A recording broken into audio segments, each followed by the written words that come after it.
사랑하는 영락교회 지체들에게 주 안에서 평화 인사를 전합니다. 오늘은 2023년 3월 29일 수요일입니다. 오늘의 묵상 본문은 역대상 17장 1절로 27절까지의 말씀입니다. 오늘 본문 말씀 17장 1절부터의 말씀은 이렇게 시작합니다. 다윗이 그의 궁전에 거주할 때 다윗이 선지자 나단에게 이르되 나는 백향목 궁에 거주하거늘 여호와의 언약궤는 휘장 아래에 있도다. 우리 사무엘 하에 나오는 7장에 나오는 사무엘 하 7장에 나오는 말씀과 병행절이죠. 그 말씀을 다시 옮긴 것입니다. 그런데 이 말씀 사무엘 하 7장과 역대기상 17장의 말씀은 이런 신학자들에게 의해서는 구약에 있어서 가장 중요한 본문이다 이렇게 이야기를 합니다. 예. 구약에 있어서 가장 중요한 본문이다 이렇게 얘기를 해요. 그리고 이것은 또 우리 신앙에 있어서도 아주 중요한 말씀입니다. 이 말씀을 의미를 사실 깊이 새기고 또 새겨야 되는 것이죠. 이 말씀은 왜 이렇게 중요한 것인가? 사실은 역대기가 쓰여진 이유가 사실 이 17장의 말씀 때문이다 이렇게도 이야기하죠.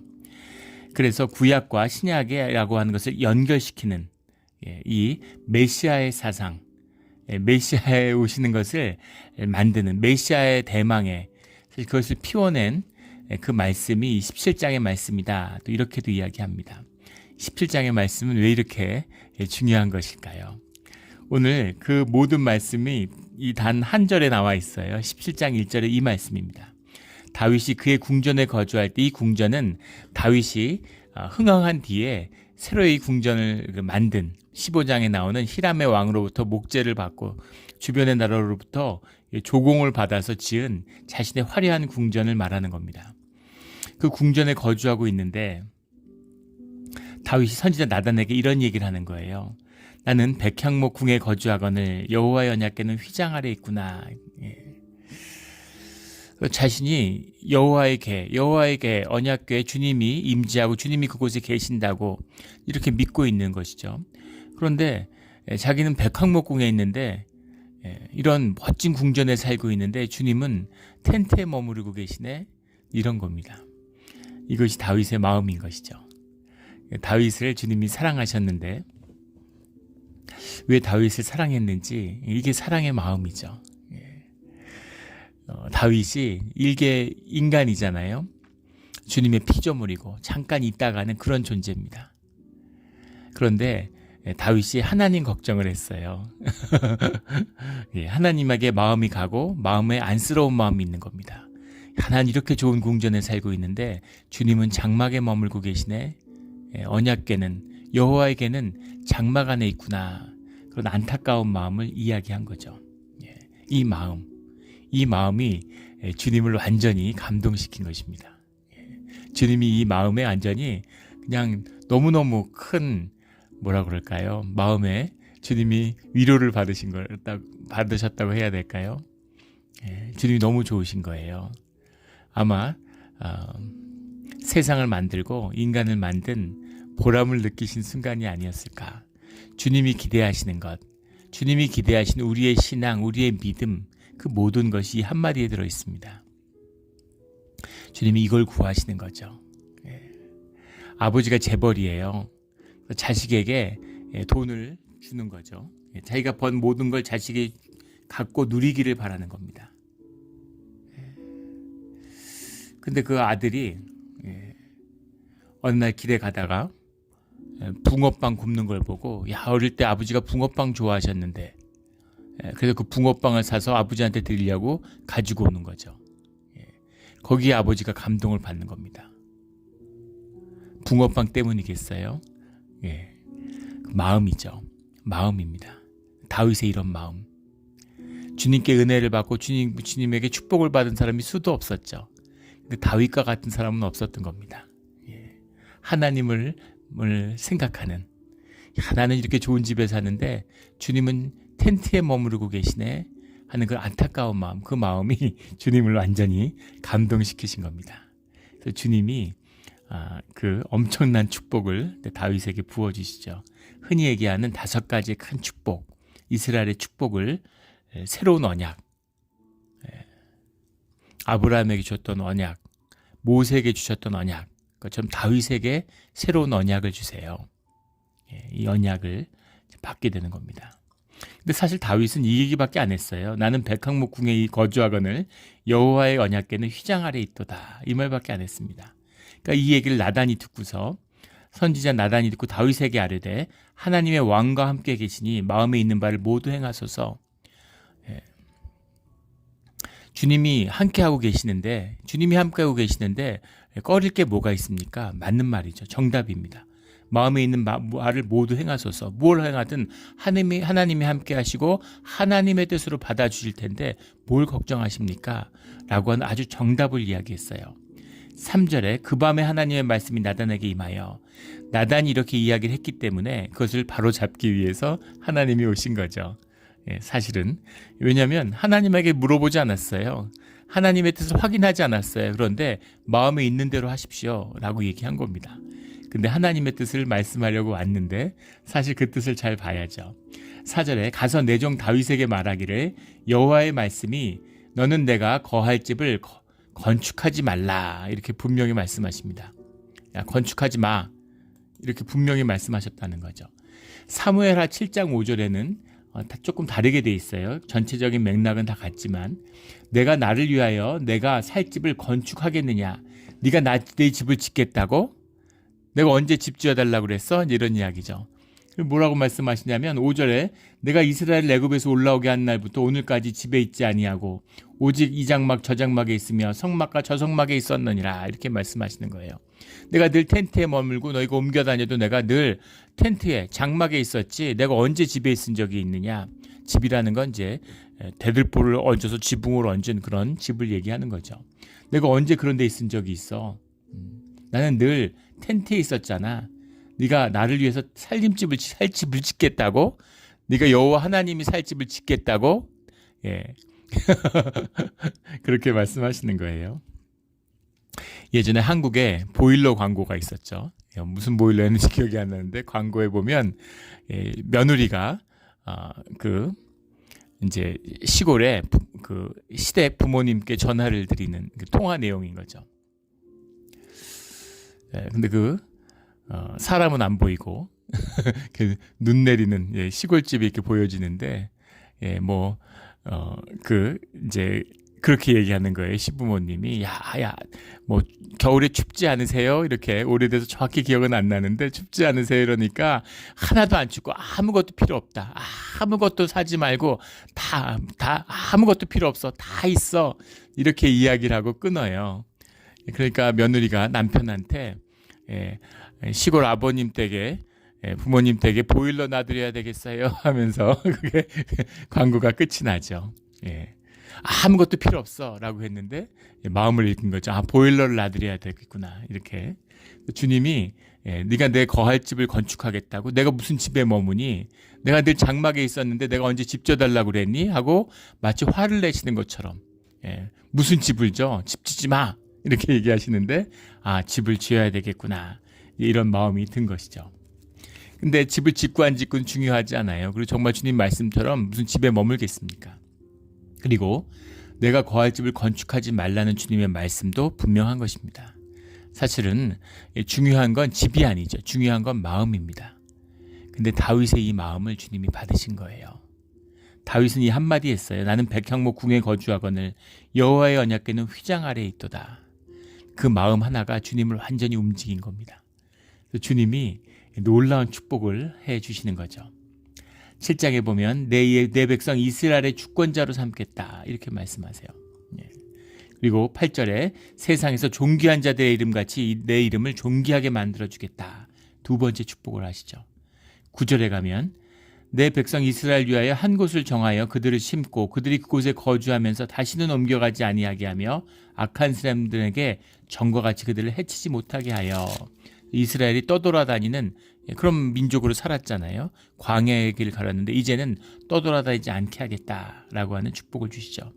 그리고 10절에는 내 모든 대적으로 내게 복종하게 하리라. 또 내게 이르리니 여호와가 너를 위하여 한 왕조를 세울지라. 너만이 아니라 자자손손이 다윗 너가 왕이 된 게 아니라 너는 왕조를 이루게 될 것이다. 이런 축복을 주는 거예요. 네 번째 축복입니다. 그리고 13절, 14절에 정말 중요한 다섯 번째 축복을 주시는데 나는 그의 아버지가 되고 그는 나의 아들이 되리니. 주님의 종인 거죠. 근데 이제는 너는 종이 아니라 아들이다. 다윗 너는 내 종이 아닌, 종만 해도 주님의 종, 주님의 쓰임을 받는 사람, 주님을 섬기는 사람이잖아요. 그게 얼마나 존귀합니까? 그런데 영국의 왕이 있죠. 영국 왕을 섬기는 시종들이 있습니다. 옆에. 그 여러 가지 시종을 드려야 될 거 아니겠어요? 시종을 드려야 되는데 그 시종을 드리는 사람들이 전부 백작, 공작 이런 사람들이에요. 그 공작, 후작 이런 거,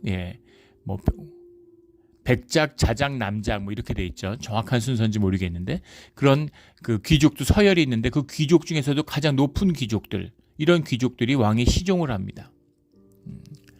우리나라도 마찬가지죠. 대통령 경호실장 옆에서 선글라스 끼고 따라다니니까 별볼 없어 보일지 모르지만 장관급이잖아요. 옛날 조선시대에도 판내시 부사 옆에서 우리 희극 그 사극 같은 데 보면 너무 희화화돼 가지고 약간 좀 모자라고 찌질한 모습처럼 옆에서 왕 심부름하고 영 앞에 앉아 가지고 이렇게 음식상 받아서 놓고 이런 거. 근데 판내시 부사가 판서의 육판서와 같은 정삼품의 그걸 갖고 있죠. 품계를 갖고 있습니다. 그것처럼 왕이 높으니까 왕을 섬기는 사람도 높아지는 것이죠. 하물며 하나님을 섬기는 자면 더 말해 뭐 하겠습니까? 하나님을 섬기는 자면 더 말해 뭐 하겠어요? 하나님을 섬기는 자인 거죠. 종입니다. 그런데 거기서 더 나아가서 나는 그의 아버지가 되고 그는 나의 아들이 되리니 나의 인자를 그에게서 빼앗지 아니하기를 내가 내 전에 있던 자에게서 빼앗은가 같이 하지 아니할 것이며. 그러니까 이 인자를 헤세드를 뺏지 않죠. 아버지가 아들에게. 아들이 무슨 잘못을 했다고 아버지가 넌 아들 아니야 이렇게 얘기하겠습니까? 아들이기 때문에. 아들과 아버지는 하나잖아요. 아들이 잘못했으면 아버지 가슴이 찢어지는 거죠. 아들이 잘못해서 감옥에 갔으면 옥바라지를 하지. 이제 넌 나 안 본다 이런 아버지가 있겠어요? 그런 것처럼 내가 이제 너의 아버지고 넌 내 아들이다. 아들은 뭡니까? 아버지의 유업을 받는 자죠. 아버지 건 다 들 거예요. 아버지 건 다 들 거죠. 유업을 받는 자. 너는 내 아들이다. 이렇게 되는 거죠. 메시아의 꿈입니다. 14절에 내가 영원히 그를 내 집과 내 나라에 세우리니 그의 왕위가 영원히 경고하리라 하셨다 하라. 다윗의 왕위는 끊어지지 않아. 이런 것이죠. 다윗과 같은 왕을 세워지는 왕과 같은 제사장의 나라, 하나님이 통치하시는 나라가 세워진다라고 하는 것. 이것이 이 바벨론의 유수에서 돌아온, 예루살렘에 돌아온 이 역대기의 기자들, 이 시대의 신앙의 사람들이 세운 가장 중요한 꿈입니다. 다윗을 회복하는 것, 그리고 성전을 회복하는 것. 성전을 회복한다는 건 레위의 지파의 회복이죠. 다윗의 왕조와 레위 지파의 회복, 이것이 가장 중요한 두 가지 주제라고 그랬죠. 역대기에. 역대기뿐 아니라 에스라도 마찬가지고 이 포로에서 돌아온 귀환기에 제2 예루살렘에 있어서 가장 중요한 신앙의 주제입니다. 근데 그 두 가지가 하나로 묶어서 그 두 가지가 하나 되는 가장 중요한 꿈이 무엇이냐면 메시아의 꿈인 거죠. 바로 이게. 이 두 가지가 세워진다는 건 무슨 얘기냐면 주님이 다윗의 뿌리 가운데 다시 한번 이스라엘을 구원할, 이스라엘을 세워줄 그런 메시아를 보내주신다 하는 그 약속의 회복입니다. 그 약속을 붙드는 거예요. 이것이 희미해진 거죠. 왜냐하면 이스라엘이 무너지고 성전이 무너지니까 그들이 믿고 있는 여호와 신앙에 대한 근본적인 회의를 갖게 된 거예요. 바벨론의 포로기를 겪으면서 그 신앙을 회복하게 되는 거죠. 주님을 찾고 주님이 없이는 살 수 없구나. 주님은 정말 살아계신 하나님이셨구나 라는 것을 만나게 되는 겁니다. 그걸 만나게 됐는데 그런데 그것을 만나게 된 그들의 신앙이라고 하는 것을 땅에 세우는, 땅에 뿌리 내리는 그 믿음의 그 신학화라고 그러죠. 우리가 가진 신앙이 현실과 부딪혀서 그 현실이라는 것을 이겨내는 그것을 신학이라고 합니다. 신학화라고 그러죠. 그 신학화의 핵심이 무엇이냐면 바로 이 메시아의 꿈이에요. 메시아가 다윗 가문에서 온다고 하는 희망, 그 희망을 갖게 되었다라고 하는 거죠. 그래서 이 역대기 17장과 사무엘하 7장이 구약 성경 중에서 가장 중요하다, 이렇게 이야기하는 이유가 여기에 있는 겁니다. 그래서 이 메시아의 꿈이 이제 신약으로 이어지는 거죠. 메시아의 대망, 메시아가 온다는 이 꿈을 400년간 품고 있다가 마치 애굽의 400년 노예 생활 이후에 모세가 찾아오는 것처럼 주님이 찾아오시는 거죠. 그래서 이 말씀과 이 믿음을 붙드는 것, 이것을 믿는 것, 이것이 얼마나 소중한 것인가, 말씀이 우리의 삶에 얼마나 귀중한 것인가, 이 말씀을 붙드는 자는 이스라엘로 사는 것입니다. 근데 이 말씀을 잃어버린 자들은 다 사라져버렸어요. 바벨론의 포로로 가지 않고 그때 돈 있고 권력 있던 사람들은 다 알렉산드리아로 미리 도망갔습니다. 희년을 선포하고 주님의 이름으로 사기를 친 것이죠. 한 번도 이스라엘 역사 가운데 해보지 않았던 희년을 이스라엘이 망하던 해에 그것을 그 전년도에 행해요. 그러니까 그때는 지금처럼 무슨 미디어가 있고 이런 게 아니잖아요. 그러니까 권력의 핵심층들은 알았던 것이죠. 바벨론이 쳐들어오고 이제 끝이라는 거를.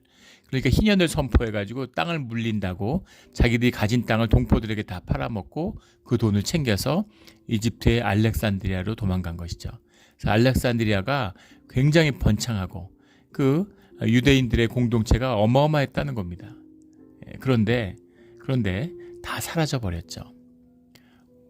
그렇게 돈 있고 잘 살고 터를 잡고 집 사고 이랬는데 왜 사라졌을까요?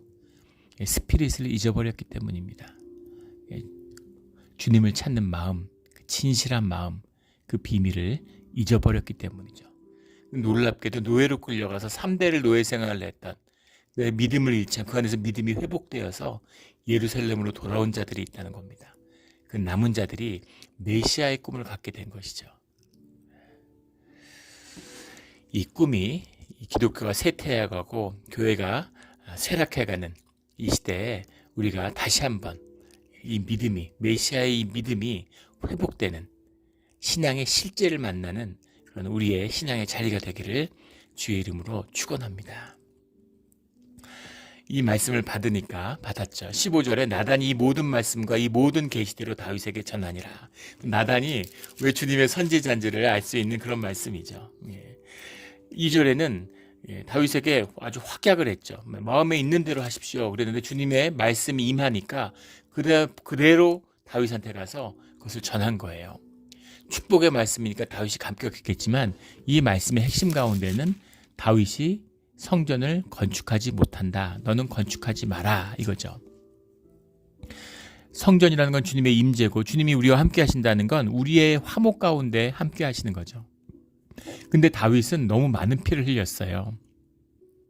증오와 원망이 그에게 얽혀 있습니다. 다윗은 성전을 세울 수 없는 것이죠. 그래서 너는 세울 수 없다라는 뜻을 전하는데 세우고 싶은 마음이 있는데 세우면 안 된답니다. 이렇게 얘기를 전하는 거예요.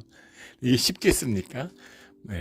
나단이 다윗의 신하인데 이렇게 가서 전하는 게 쉽지 않겠죠.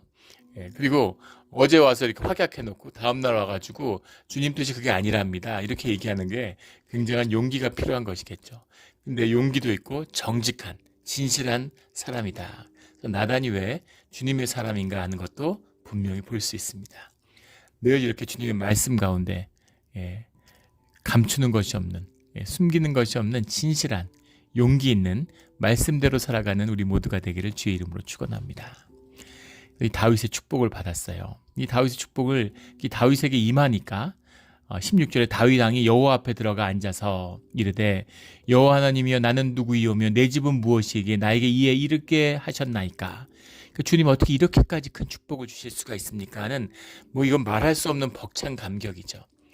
내가 양측에서 왕이 된 것도 감당이 안 됐는데 세상에 이 왕조를 세워주고 나라를 세워주고 영원토록 네가 그 복을 누리게 된다. 이 말씀을 받으니까 정말 그 축복이 너무 감사해서 감당이 안 되는 거예요. 여호와 앞에 들어가 앉아서 이르되, 뭐 수고 앉고가 중요한 것이 아니죠. 보통 유대인들은 서서 기도를 합니다. 근데 다윗이나 뭐 다니엘 이런 사람들 무릎을 꿇고 기도했다, 이런 말씀이 나오잖아요. 근데 들어가 앉아서라는 게 비아예셰부라는 말이에요. 비아라는 게 이제 무엇 안에 인 이런 뜻이고, 예셰부라는 게 이제 야샤부라는 말이 원형인데, 야샤부라는 말은 물론 앉는다라는 뭐 sit down 이런 뜻도 들어 있지만, 주된 뜻은 뭐 remain, dwell 이런 것처럼 머문다, 살아간다 이런 뜻이에요. 이 말은 무엇이겠습니까? 성막에 가가지고 거기서 오랫동안 기도했다는 겁니다. 거기 가가지고 주님 앞에 무릎 꿇고 장시간 기도했다, 이런 얘기예요. 그래서 그것이 뭐 그 감격과 그 벅차오르는 것을 뭐 이루 말할 수 없는 것이죠. 17절에 하나님이여 주께서 이것을 오히려 작게 여기시고 또 종의 집에 대하여 먼 장래까지 말씀하셨사오니 여호와 하나님이 나를 존귀한 자들과 같이 여기셨나이다. 스스로 이렇게 이제까지 주신 복도 너무너무 큰데 이걸 작게 여기시고 더 큰 복을 주셨군요, 이런 말씀이죠. 18절에 주께서 주의 종에게 베푸신 영예에 대하여 이 다윗이 다시 주께 무슨 말을 하오리까. 뭐라 말할 수 없는, 이걸 뭐라고 뭐 감사한데 벅찬데 뭐라고 감사의 말을 전할 수가 없는 그 감격, 그 감사에 압도된 그런 이 다윗의 이제 충격이죠. 신앙생활 하는데 이런 축복과 이런 은혜를 맛봐야 되지 않겠습니까? 이제까지 은혜로 살았는데 너무 은혜가 감사한데, 그런데 더 큰 은혜를 주시다니. 예전에 그 봤던 드라마 중에 뭐 그런 대목이 있었어요. 시간이 지나서 정확히 뭐 드라마 기억은 안 나는데, 그 드라마에 보면 이제 그 감옥 안의 이야기입니다. 근데 감옥 안에서 모범수로 살고 있는, 무기징역을 살고 있는 살인죄로 그런 죄수가 나와요.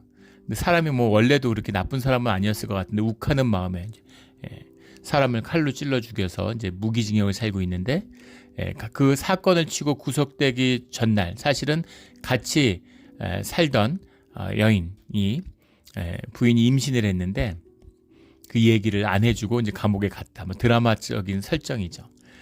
그런데 이제 그 드라마의 장면이 인상 깊게 남는 건 아마 그 작가가 크리스찬이 아니었을까 싶어요. 그 죄수가 이제 시간이 지났는데 한 20여 년이 지나서 그렇게 태어난 딸이 찾아온 겁니다.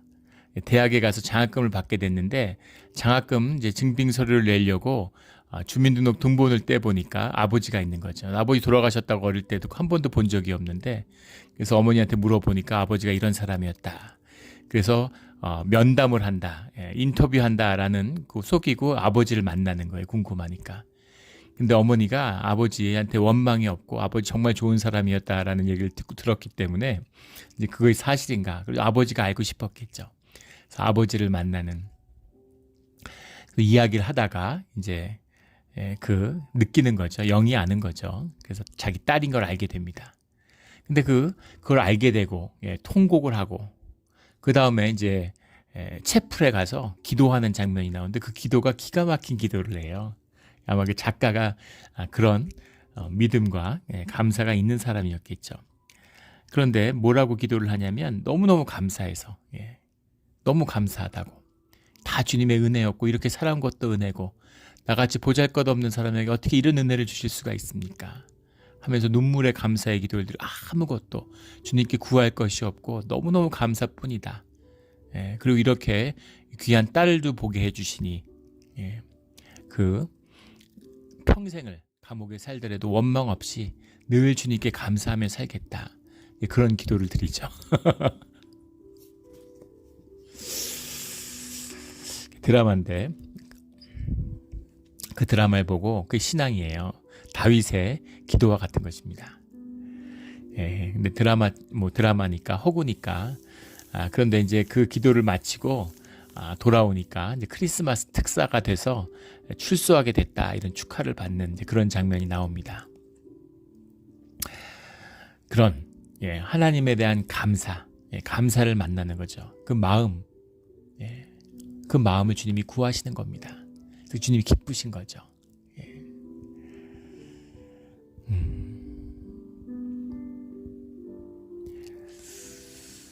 우리 저도 아이 셋을 키우는데 애들 다 같은 마음이겠죠. 근데 우리 막내가 항상 보면 감사하다는 뭐 밥을 한 끼 해줘도 뭘 해줘도 라이드를 한번 해도 늘 고맙다고 얘기해요. 감사합니다, 감사합니다 이렇게 얘기하는데 그게 그렇게 마음을 녹이고 그렇게 좋을 수가 없습니다.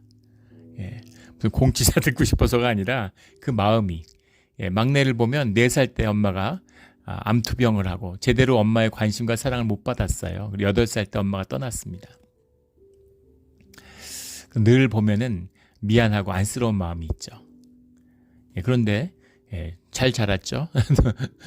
잘 자라고 건강하고 늘 감사하는 겁니다. 그게 너무너무 기뻐요. 이것이 우리의 마음이고 아버지의 마음이고 주님의 마음인 것이죠. 주님의 마음입니다. 다윗은 그 마음을 가진 자죠. 왜 사울이 아니고 다윗이었을까? 왜 사울이 아니었을까가 사울의 죽음이 사울을 증명한다면 오늘 이 고백, 나는 백향목궁에 거주하거늘 여호와 언약궤는 휘장 아래 있도다, 이 한마디가 다윗이 누구이고 하나님이 왜 다윗을 사랑하시는지, 왜 다윗을 축복하셨는지에 대한 모든 비밀이 이 고백 하나에 들어있는 것입니다. 이런 고백이 우리의 고백이 되기를 주의 이름으로 축원합니다. 23절부터 쭉 나오는 견고하게 하시며 말씀대로 행하사, 또 24절에 가면 견고하게 하시고 사람에게 영원히 주의 이름을 높게 이르기를, 또 왕조가 주 앞에서 견고히 서게 하옵소서. 25절에 견고하게 라는 말이 나오는데 이게 아멘이라는 말이에요. 아멘이라는 게 이제 to conform, 우리 아멘 하잖아요. 그 아멘입니다. 아멘이라는 게 to conform도 되고 support, 영어로 하면 이제 그렇게 해석들을 했어요. 이걸 견고하게 하기 위해서, 이것을 이루어지기 위해서 주님이 도와주셔야 되는 거죠. 또 주님이 이루어 가시는 겁니다. 또 이것을 우리가 믿음으로 받았기 때문에 우리의 믿음을 통해서 믿음대로 이루어지게 해주시는 것이죠. 25절에 주께서 종을 위하여 왕조를 세우실 것을 이미 듣게 하셨으므로 주의 종이 주 앞에서 이 기도로 간구할 마음이 생겼나이다. 중요한 고백이죠. 중요한 고백입니다. 우리 계시록에도 그 말씀이 나오잖아요. 기도를 7 나팔이 불리기 전에 6 나팔의 심판 가운데 주님이 기도를 받으시죠. 그 기도를 구하시는 것처럼 이제 기도로 간구할 마음이 생겼나이다. 뭘 간구하나요? 주님이 주신 축복의 말씀이 이루어지기를 간구하는 것이죠. 이상하잖아요? 이걸 왜 간구합니까? 주님이 이루어 주시겠다고 약속하셨는데. 그런데 그것을 들었기 때문에 이제 기도할 마음이 생겼습니다. 이렇게 고백하고 있는 거예요.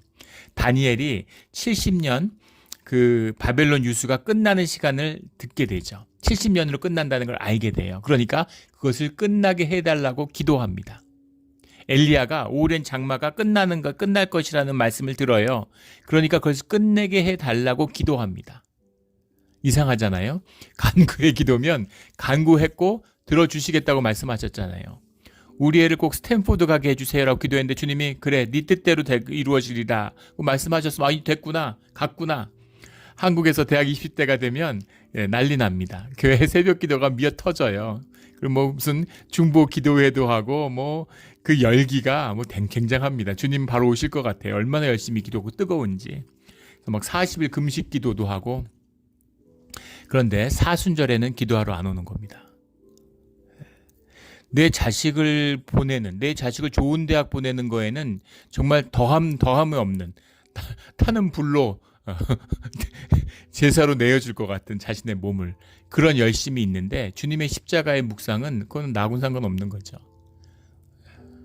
그게 우리 육신의 인간, 육의 인간의 모습이에요. 종교의 모습입니다. 그런데 간구를 들어주셨는데 왜 이 기도로 간구할 마음이 생겼습니다 라고 이야기합니까? 이게 기도의 비밀인 것이죠. 주님이 주시는 마음, 주님의 뜻을 알았기 때문에 그 뜻을 주님의 뜻대로 이루어지기 위해서 기도하는 겁니다. 하늘에서 이루어진 뜻이 땅에서 이루어지도록 기도하는 것이죠. 그래서 주님이 이 기도의 중보자를 구하신다는 거예요. 또 이 기도가 주님과 하나 되는 비밀이죠. 주님과 하나 되어 있기 때문에 우리 가운데도 주님의 뜻이 이루어지는 겁니다. 이게 기도예요. 그래서 쉬지 말고 기도해야 되는 거죠. 쉬지 말고 감사해야 되고 늘 기뻐해야 되는 비밀, 이 임재의 비밀입니다. 예, 그래서 매일 기도하는 거죠. 주님이 기도를 주셨잖아요. 예, 하늘에서 뜻이 땅에서 이루어지기를. 이미 이루어졌어요. 이미 주님이 이루셨는데 이루어지는 건 시간 문제죠. 그런데 그 시간을 아끼고 그 뜻이 온전히 이루어질 수 있도록 기도하는 것, 이것이 주님의 마음에 합한 자의 모습이다라는 거죠. 거기서 한 발 더 나아가서 27절에 보면 주께서 종의 왕조의 복을 주사 앞에 영원히 두시기를 기뻐하시나이다. 여호와여 주께서 복을 주셨사오니 이 복을 영원히 누리리이다 하니라. 주님이 주신 축복을 받은 것입니다. 이렇게 받는 거예요. 복을 주셨사오니 복을 영원히 누리리이다. 복을 주셨는데 복을 받았다는 것과 복을 누리는 것은 또 다릅니다. 돈을 가졌다는 것과 돈을 누린다는 건 다르죠.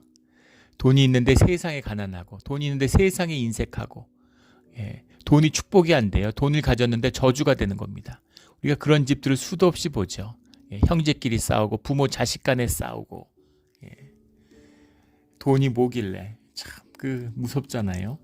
근데 돈을 누리고, 돈을 누릴 수 있는, 그럼 얼마나 감사해요. 관계를 누리고 자식을 누리고, 하나님이 주신 모든 걸, 집을 누리고, 똑같은 집에 사는데 이렇게 좋은 집을 주시다니, 집에 사는 이런 기쁨 저런 기쁨이 너무너무 감사한. 예전에 한 집사님이 집을 처음 가지셨는데 너무너무 얼마나 마음이 기쁜지, 전 아직 그런 기쁨을 느껴보지 못했지만 그게 뭐 말할 수 없이 기쁘셨다는 거예요. 계단을 수도 없이 오르내리고 걸레를 가지고 집을 수도 없이 닦았대요. 닦아도 너무너무 마음이 좋고, 내 집이니까 너무 감사해서, 너무 기뻐서 그런 기쁨을 누리는 거죠. 근데 집이 뭐 3베드룸인데 집이 좁아. 집이 왜 이러지? 5베드룸 가야 되는데, 동네가 학군이 안 좋아.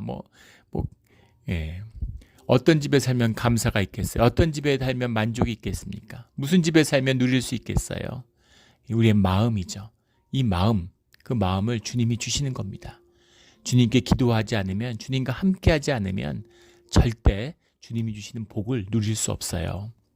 주님이 복을 주셨다는 것과 복을 누린다는 건 다른 얘기입니다. 우리 주님이 주시는 복을 받고 또 그것을 영원히 누리는,